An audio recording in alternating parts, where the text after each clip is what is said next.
Hi everyone. I actually read a book today and for my blog called Turtles All the Way Down by John Green, and I found a couple societal issues including mental illness as my first one, and I found this one to be a huge component of this entire text as the main character Asa suffers from mental illness called obsessive compulsive disorder, and I'll be discussing it throughout the entire slideshow today. The reason that I'm discussing mental illness in this text today is because the main character, Asa, is going to go through a series of events that carries her all the way through this text, along with her friends, on how she feels about love, life, as well as the mystery that goes along with Mr. Pickett. And all around her, it reflects against the mental compulsive disorder that she goes through and battles through every day. This quotation is actually told by Dr. Karen Sny, is a psychiatrist, and I wanted to include it because she is a very big component in the story about how being an outlook is important for mental illness and mental awareness. So the quote is, "I wanted to tell her that I was getting better because it was supposed to be the narrative of illness. It was a hurdle you jumped over or in a battle you won. Illness is a story told in the past tense."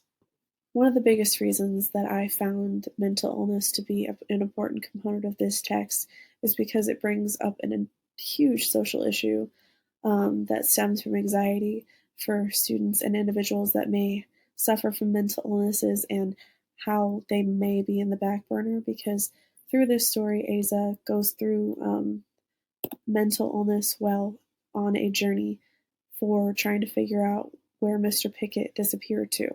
Throughout this text, as I was speaking of, Asa suffers with anxiety and she can barely have a conversation without feeling anxious about what is going on around her with her disorder.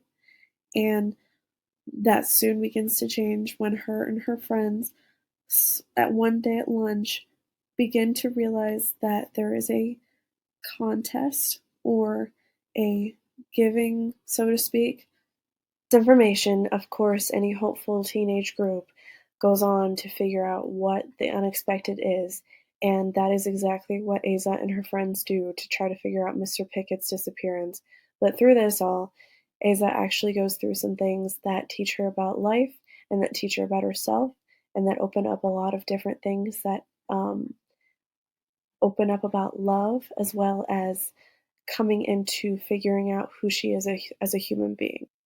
In the midst of the journey trying to figure out where Mr. Pickett had disappeared to, Asa figures out that there are some different components of her life that need to be going through, along with her going around in circles just trying to figure out who kidnapped him or where did he disappear to, along with the way that she communicates with her friends, as well as the life and the love that Davis continues to get to her. I found this quote to be interesting because it's interesting how Asa conveys herself to her friends in a way that she is focusing on maybe how she's not completely whole, or maybe she feels like she's not completely being heard, and she's using the different scenarios in her mind that are basically saying, hey, well, if this isn't true, then maybe this is why I am the way that I am.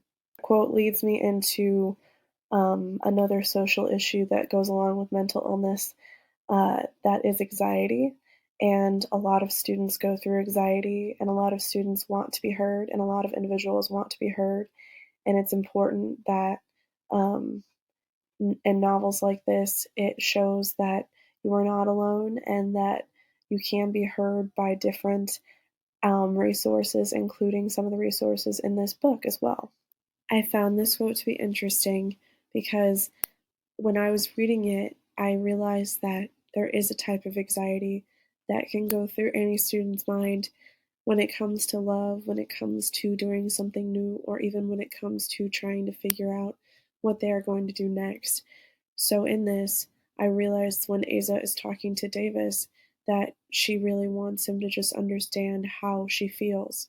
Instead, she just feels kind of selfless. One way that anxiety and mental illness can be addressed socially is through different texts and different novels and different individuals speaking out on the matters. And one of the biggest things that I think that could be a huge component of that is introducing it in a classroom lesson plans, as well as keeping it real with what these two things actually mean and keeping it current.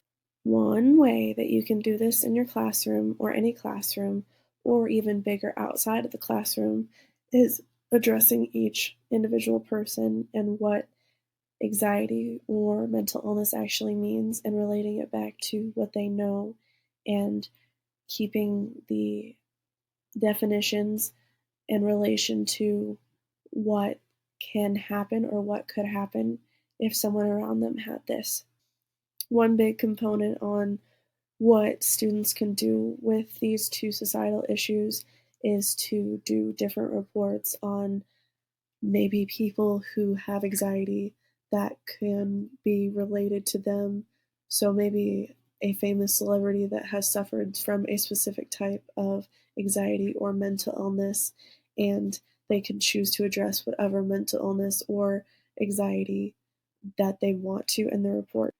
Another way that students can dig deeper into the societal issues is to do reports on different selected texts that have to do with mental illness and anxiety, and students can do a report on whatever they choose inside of the text that can reflect on what maybe a specific character or situation is going through for mental illness or anxiety, and then have students reflect in journals on what this process really means to them in literature. One huge way that this book addresses both of these issues is the way that um, Green articulates throughout the text about how Aza is always in her own head and outspoken in what she's going through, and also the way that he conveys her going through her relationships along with the journey that Mr. Pickett is on too. I believe that Green is truly trying to convey that even through um, the high school experiences and journeys that Aza has taken with her friends, as well as trying to figure out a case and trying to date in the eyes of someone who suffers from mental illness and someone who feels like they are out of their own head, it relates back to students everywhere. Green articulates it in a way that students can see that even in real life scenarios or even in experimentation, that they are not alone and that everyone goes through experiences of either these societal issues or issues that arise every day, and he allows them to connect with characters such as Aza.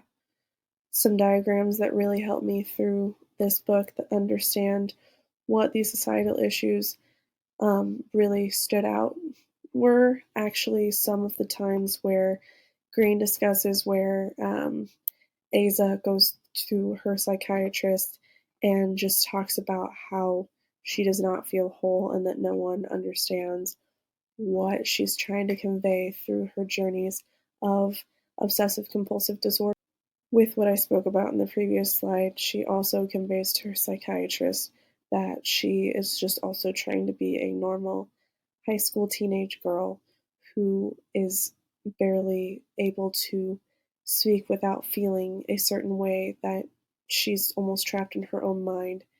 And along with this, um, when she goes on to date and the way that she articulates, that's when you truly see that. Referring back to the last slide, all Aza wants to do is to be seen and to be heard, and she will do anything to try to convey herself. But at the end, she describes some things that are going on in her mind, including how she feels like she shouldn't be inside of a body, or how she tries to convey her love to Davis by articulating in ways that many teenage girls won't. Along with what I've been saying about some of the diagrams that I believe that um, Green is trying to address for the societal issues of mental illness and anxiety, I would like to conclude with a quote. that Aza actually speaks of. She says, "I would always be like this, always have this within me.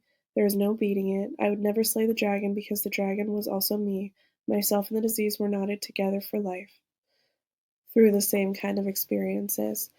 And with this, I hope that these issues will be continually talked about and fought for, because in young adolescent literature and young adolescent development, these are very important to address.